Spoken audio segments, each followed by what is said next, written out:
Hello everybody and welcome to another episode of Naval Action. So for a change I decided to go in my bell pool this time instead of Trinko. Don't worry, there will be more Trinko videos soon, like tomorrow. But either way, the topic of today's video.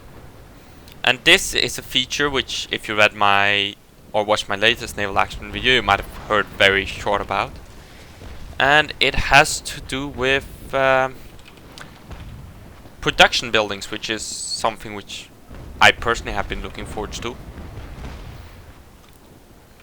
So the question is, well, there isn't really. Yeah, the question is, what is the devs' plans for production buildings? And the devs, they posted a thread about how they thought about doing it, like their concept of it, and of course people ask, and they of course ask people what they want and such. So I'm going to go through the original post itself and maybe talk a bit about things and stuff and more things. I didn't mean to do that.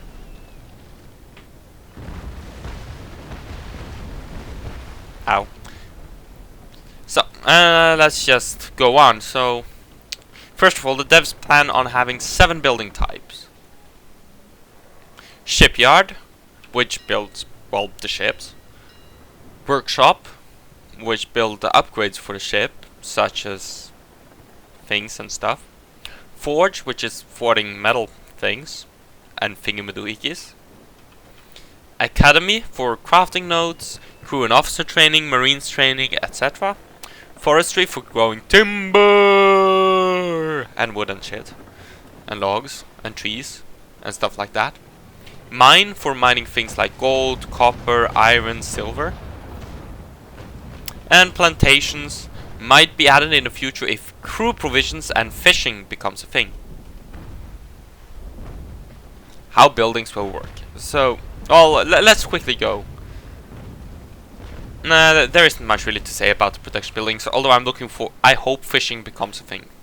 And before anybody asks, whaling won't be a thing. The devs have already stated that they won't do that for various reasons. So don't ask for it, it's not gonna happen. So now let's go on to how the devs plan to have the buildings work. Buildings can produce resources that are available in the national port. So say if I'm at Wilhelmstad, it can produce iron or hemp, for example. If you then have a production building in there, say a production building of the type mine, you can have it produce iron. But you can't have it produce gold because Wilhelmstad doesn't have gold, if you get what I'm saying. So, yep, and mining or growing the resource consumes labor hour and money. And the cost to get those resources is the same as the NPC low range price. So say coal, I think the cheapest you can get coal for is 10 each. So if you were to mine coal instead of buying it from the shop, you'll be mining them for 10 a piece. And an X amount of labor hours, which we don't know. Next up, certain manufacturing will not require building. For example, milling planks can be ordered from the port if you have an outpost. Not sure what that means. Well, it means some things just don't need a production building. Buildings cannot be built in free towns, or they will have a very high production tax. So you don't want to have your production facilities in free towns. Building construction cost will include future maintenance fees to reduce unnecessary clicks in the future. So what I assume is that it's a one-click thing. You just buy it and you don't have to pay anymore for the production building itself. That's what I believe it to be, at least. Initial proposal is that players can have 5 economy slots per server, which I guess it's decent. But with 7 different production buildings, it means that people will have to work together. to kind of, you know, you get everything needed to craft ships. Players can diversify, allowing more independence. Players can specialize, providing more efficiency per labor hour invested. That's the idea, at least, of the system. So now, generally, how it will work. So as said, the player will have 5 economy slots. So 5 economy slots is 5 production building slots. Independent player can build a shipyard, a mine, forestry, a forge, and academy, giving an opportunity to build ships solo. An efficient player will build say 5 mines, providing a boost to resource production and increasing efficiency per labor hour.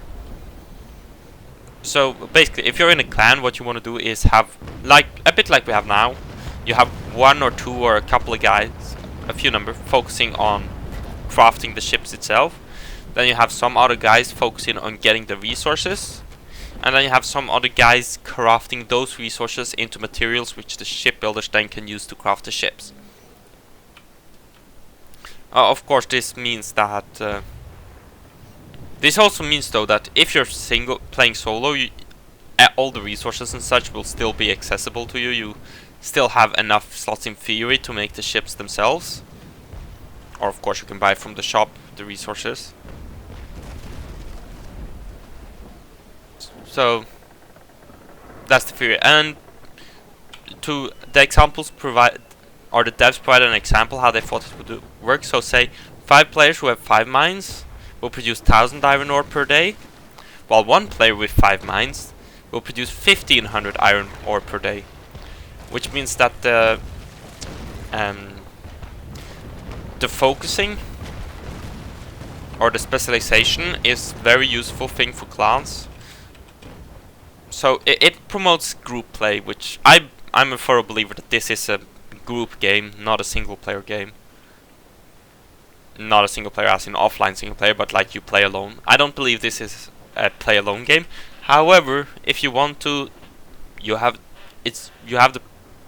it's perfectly possible. Of course, I think I like the idea. It means that in clans at least, you have people focusing, so you have people who produce iron, you have people who produce, say, gold, and you have people who produce this and that. So I like this idea so far. Production buildings will provide 3 immediate benefits. They will increase the value of conquest, so rare resource producing ports will become a lot more valuable for the nation. So like France, which I'm not sure on this, but they at least before had a very bad oak issue. Those oak ports will now be able to supply the port, but of course they will be more important since those are big sources of said oak. But it's also going to devalue some ports. It's important because redundant ports will just lose a lot of value.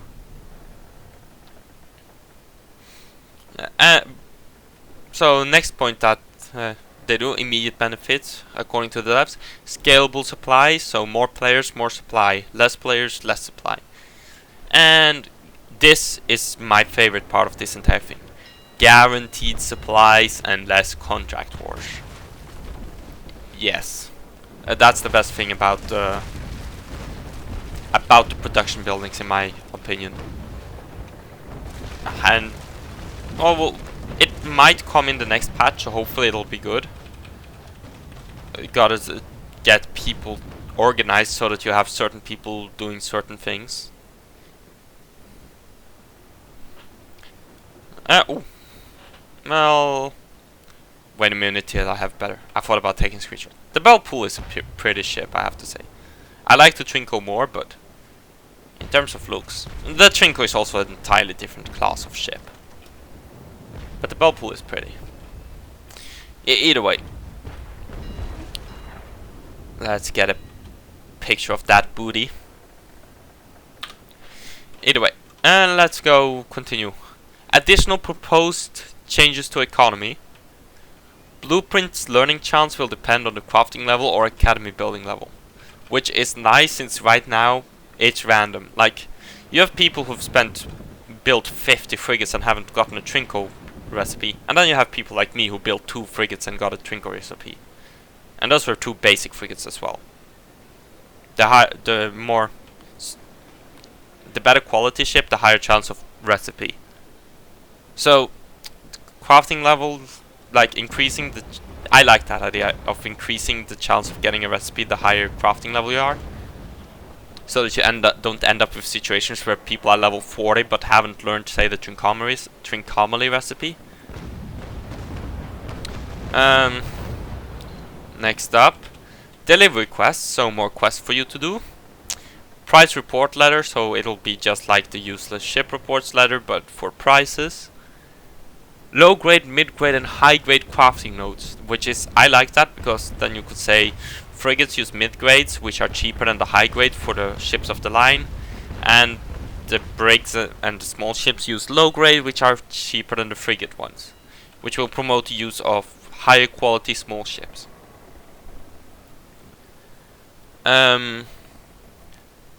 European traders should operate only in capitals.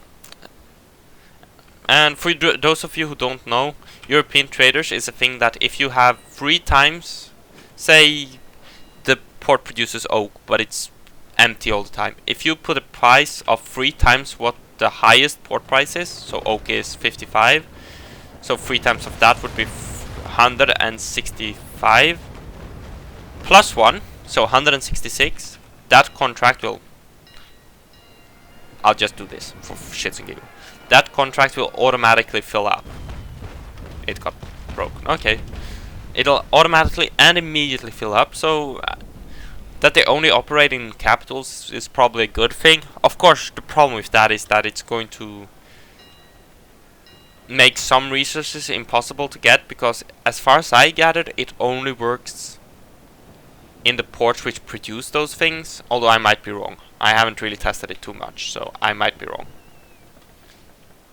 And lastly, upgrades breakup and cannons breakup options should be given. So that, I assume, that would probably include with you have to craft cannons instead of the current one where you just buy them off the shop. And there's a last proposal by the devs which might be interesting, and there is another proposal from our, and I'll quote it now. Start quote. There is another proposal from our team member on the resources that can complement the current system. There should also be spawned resources on the open world in harbors, islands, and other locations which you have to explore, and where you can build your own personal harvesting building on a secluded island, bringing wood or iron from there to free towns or other national ports. Which would mean, say you travel to, you're in the middle of nowhere and you find an island which isn't on the map or something, and it turns out it has, say, oak. You can set up a oak loggery thingy. Let me just scroll up and see what it's called. Forestry. And you could cut down the oak, and you could then bring it to ports and sell it. And I like the idea on one condition. It's capturable by any. Like that would, well, maybe not any, but at least enemies can capture it. And it should be tradable, of course. So that would be cool. And of course it should be either very lightly defended or not defended at all. Unless you're there, of course. And it shouldn't be announced server-wide, it should just be announced to you, obviously. So that, on those conditions, I'd like the last idea, but overall, as a whole, I'm looking forward to production buildings. It will help with the supply problem which we have with certain resources at times. And it will make everybody be able to spend their labor hours. Since now you have two types of people who spend their labor hours. The shipbuilders and the builders, or the people crafting things like materials for the shipbuilders. So being able to get rid of those crafting hours, it's just, it's an additional thing. Like, in my opinion, that's neither negative nor positive to be able to get rid of your crafting hours. But definitely like the idea of production buildings. So in the comments, tell me what you think. Do you like the idea? Do you hate it? Why? If you just say I hate it and that's it, well, that's not going to help at all. Tell me what you think. I like the idea personally. I'm looking forward to it. It might come in the next patch. It might though. It's nothing is sure, but I certainly hope it will, since I really like the idea. And just while I continue destroying this navy brig in my nice bell pool. I literally just bought the bell pool because I wanted it. I like how it looks. It's quite a pretty frigate. It's a frigate. It's only got a 12 pounders though, so it's lighter armed than the frigate, or as it should be called, cherubim. It annoys me that the devs have done this. I'm going on a tangent again, but can't they just call the frigate a cherubim? And can't they just remove the regular third rate? Like, it shouldn't be called third rate, but at least the third rate is kind of... Nah, it's different than the Bellona, but that argument doesn't work since the frigate is different than all the other frigates. But I hate that they use such generic names for some ships, like, well, the frigate and the cherubim.